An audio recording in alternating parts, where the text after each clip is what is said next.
Hey there, Danny here. Welcome to my ramblings. Sorry, my allergies are horrible today.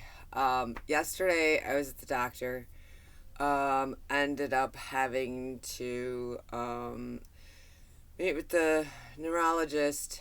Um, there's been strange little things that I didn't think were that important, but evidently they are. So, um, like my balance is off. But the biggest part is when I'm sleeping or when I'm in bed, I'm laying down and I roll over.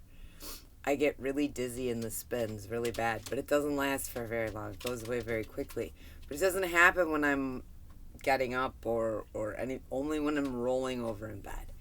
And so they did some small little tests,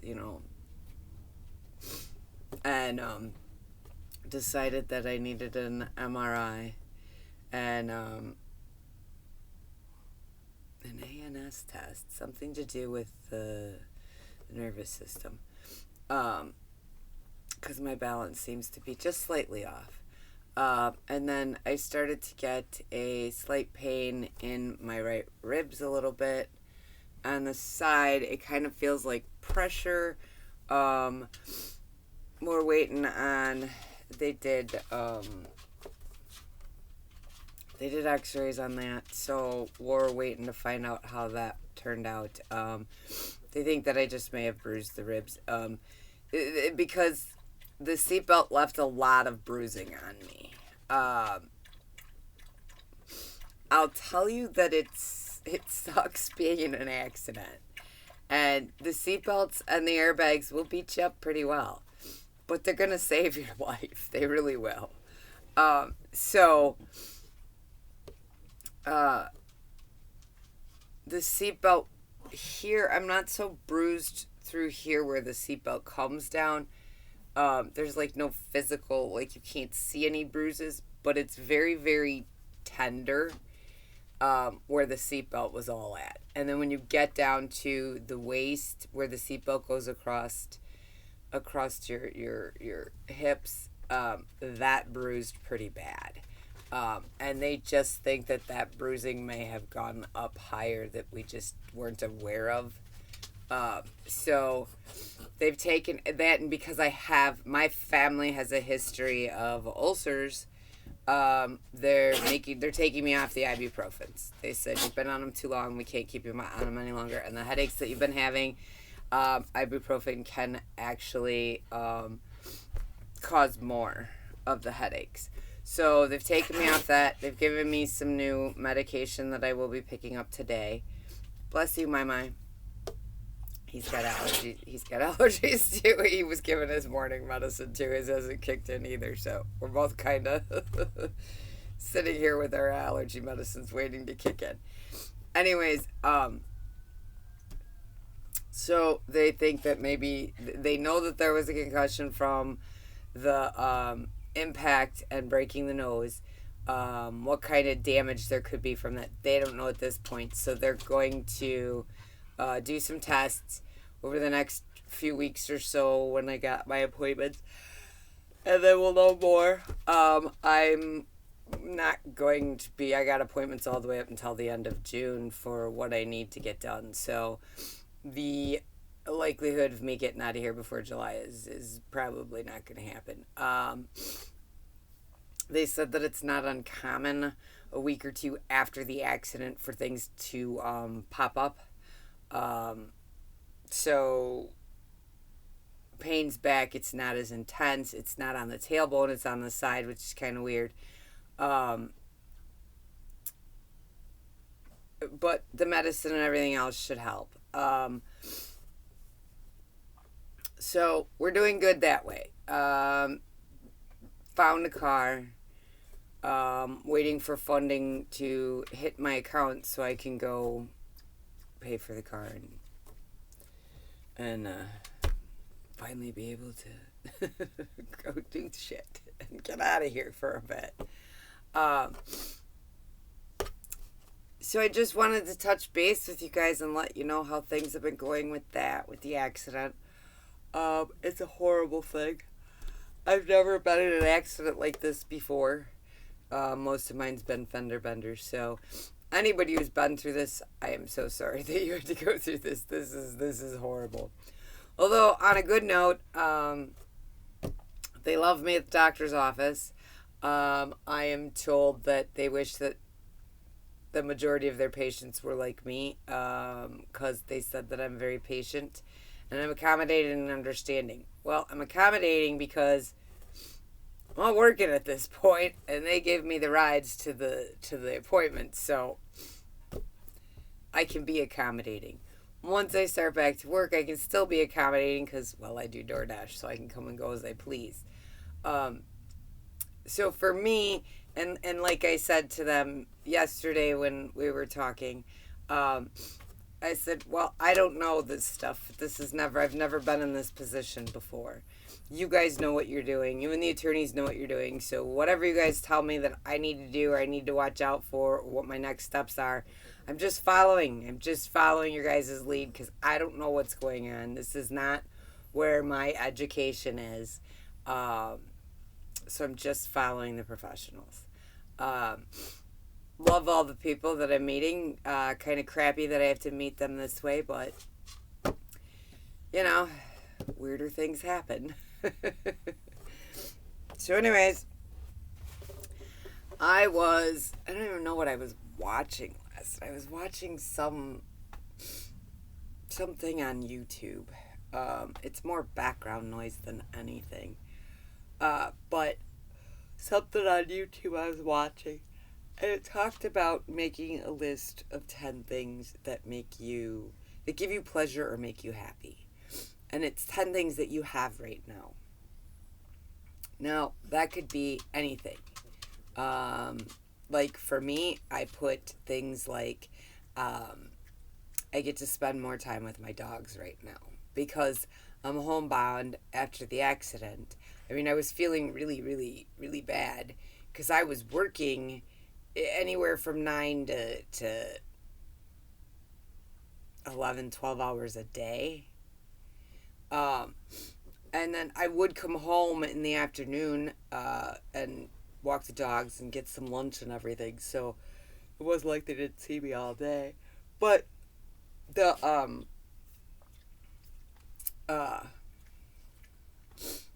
I felt bad because they were here all the time and I wasn't here with them. I felt bad. So I had, I would always apologize to them and whatever else. And tell them that I was working on not having to be gone. Oh, sorry, little girl. Working on not having to be gone so long.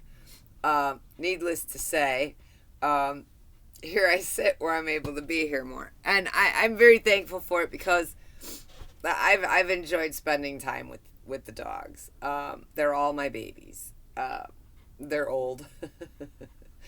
It was hard at first with grumpy old man because he's overweight and he's got joint issues, and so he can't get in and out of the RV by himself. He can't get up and on the bed. I don't know if the bed by himself either. He has to be picked up. So getting him in and out was at first not an option. Now I can get him in and out, except for, and I don't know why he does this. He just started it this morning. So I took them out, and the routine is I take Mira, the big dog, and then I take little girl, the little dog, and then I take Myron. And I take Myron out. He does his business, 1 and 2. And we walk back to the door of the RV, and right before we get to the door, he usually stops and stands there and waits for me to pick him up. Well, we get back to the door of the RV, and this damn dog doesn't stand there waiting for me to pick him up. He waits for me to get close to him, and then he runs around in a circle around me, so I can't pick him up. I'm laughing. I'm like, Myron, really? Evidently, he was in a playful mood this morning. So finally he stopped, and I got to pick him up, and we came back in. We haven't been up for very long. So, that was my morning. I'm glad, and I get a lot of pleasure and happiness. The fact that I get to sit here with the dogs and be with them more often. Um, Another thing that I have on there is the ability to just relax and not have to have an alarm to wake me up, and just when I'm tired, I get to rest. I get to go take a nap. So it's 10 things that bring you pleasure, happiness that you currently have right now. Not other people, not things. It can be anything. It can be possessions. It can be people. Anything that brings you pleasure and happiness. 10 things that you currently have now. So I started making out the list. Then when I got to about 5, I started realizing, oh my goodness, this is kind of difficult. Because after 5, I was like, well, I don't know what else brings me pleasure and happiness. So it starts you on this thought process. Sorry, I can't sit in one spot too long. It makes me stiff, so I move around a lot, especially with the side being the way it is. Anyways, so it got me to thinking, and it really gets you to start thinking about what things bring you pleasure and what things bring you happiness. So,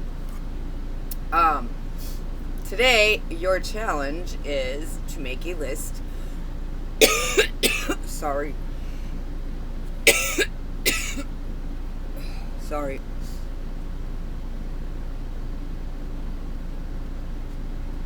Alright, so your thing is to make a list of 10 things that bring you pleasure and happiness now, today, this minute. This is going to tie into the thing that I've been working on before my accident, was staying in the moment, living in the moment, because really we don't have the past. We can't go back to that time. And we don't have the future. We can't go there. We only have the now, this moment. So I've been working on, prior to my accident for a couple of months, I've been working on staying more in the moment. And I've done a lot of progress with it. When I look back at it, I have. However, being here after the accident, I'm forced a little bit more to be in the moment. I can't dwell on the future because, well, without me working, there's no income coming in. So that can cause a lot of stress. However, when things happen to you, we don't have to stress about it. Just call the people that you make payments to and whatever else, and let them know, hey, look, here's the situation. Here's what's going on, and I'll keep you posted. Majority of them want to work with you. Some of them actually have programs to help you pay for some of your stuff. So why we worry, I don't know. Because that's what we're trained to do. That's what we're preconditioned to do. But being here after the accident, I'm really having to live in the moment, because I don't know what the future holds. And the past is irrelevant at this point. I mean, I can't go anywhere. I don't have a vehicle. I don't have any income coming in. I'm kind of dependent on other people to get me food and get me to go look at cars. And I mean, I've got great friends and family. That's why it's not that big of a deal to me. I do have great friends and family that step up and help me out. So that's a wonderful thing. A lot of people always thought it was weird. And the way I say it, some people kind of look at me strange. But so my kid's dad, I have 2 sons, and they have the same father. Yes, we were married years ago when the kids were little. I think Devin's 29 now, and we broke up when he was a year old. So it's been a long time. But we decided, and yes, there was a little bickering in the divorce in the beginning, but we decided at some point that we had to lead by example with these children. We had to figure out how to get along. So a lot of, and we were in a small town at the time, back in Wisconsin. And so we would have like birthday parties and things like that. We would have together. His friends and family, my friends and family, we'd all just kind of come together as a whole group. A lot of people thought it was weird, but to us, it was a way to show our children that just because we weren't together doesn't mean that we both didn't love those children. And I came from a household, my mother, well, I've told you that she was very manipulative and controlling. So I grew up in a house where I wasn't allowed to be around my father. When they broke up, she wouldn't let us go around them. She would try to tell me that I couldn't be alone with my dad because he might touch me in ways that I shouldn't be touched. She didn't let me see him. She didn't let me be around. My cousin on my dad's side was around for a little while, but there came a point where I wasn't even allowed to be around that family. And if I asked questions about dad or his family, I was fed the most negative stuff there ever was. And when she would get mad at me, she would. And I was a child. I didn't know what the hell any of this meant, but when she would get mad at me, she would tell me that my dad left because of me, because I loved him too much. I didn't know what the hell that meant as a kid. Now as an adult, I get it. With that said, Ed and I decided that we were going to figure out how to make ourselves get along and everything for the benefit of the children. And I can say that we have successfully done it. And if you look at the children, they've got their issues. Welcome to life, right? But they're actually really good kids. We did something right, but we weren't sure we were going to do it right until they got older. So anyways, him and I are still involved in each other's lives because, well, my youngest son Davin lives with him, and when there's any type of family things, holidays or anything like that, we both go. There have been sometimes we've gone over to Davin's girlfriend's parents' house. I think it was for Christmas Eve or something like that. Maybe it was New Year's. I don't remember which one it was, but we rode together for that. I'm not a huge drinker, so he drank and then he didn't have to drive. But he's been a huge help throughout all of this, which it doesn't seem strange for me. But when people ask, because they will ask. So when I had my accident, I had them call my oldest son first, but they got voicemail. So then I said, at the time you're in shock, you don't think clearly. I said, I don't know, just find my phone and call Ed. He'll know who to contact. So they got the phone, they called Ed. Ed and my oldest son, Davin, or my youngest son, Davin, came to the scene. And as they were walking up, the one guy looks at me and goes, "Is that your husband?" And I said, "No, we just share children." And he looks at me and he goes, "Were you ever married?" "Oh yeah, at one point, but we share children." And so when somebody asked, "Is this your husband? Is this your ex-husband?" I'm like, "Oh, we just share children." It just kind of throws them off a little bit. So anyways, I have good friends and family and people here at the RV park. And when I leave, I will be giving a huge, gigantic review on Yelp and Google and all the rest of it. Because this place has been phenomenal with helping me out. And the people that work here I've made such great friends here. I'm not so sure that it's a wise thing to give you that information while I'm currently here, but whatever. Anyways, 10 things that give you pleasure or happiness now. And let's work on starting to stay in the now, because I kind of have to with where I'm sitting. I don't really have the ability to plan anything out, because without a car I can't go make any money. And I know there's been several people that have offered me to use their car, but I don't think they grasp the amount of mileage that I put on a car, and I just don't want to do that to them. I mean, I appreciate the offer, but that's a lot of miles on a car. And I don't want the shock factor when I come back and they're like, "Oh my God, that's a lot." So we'll wait until I have my car.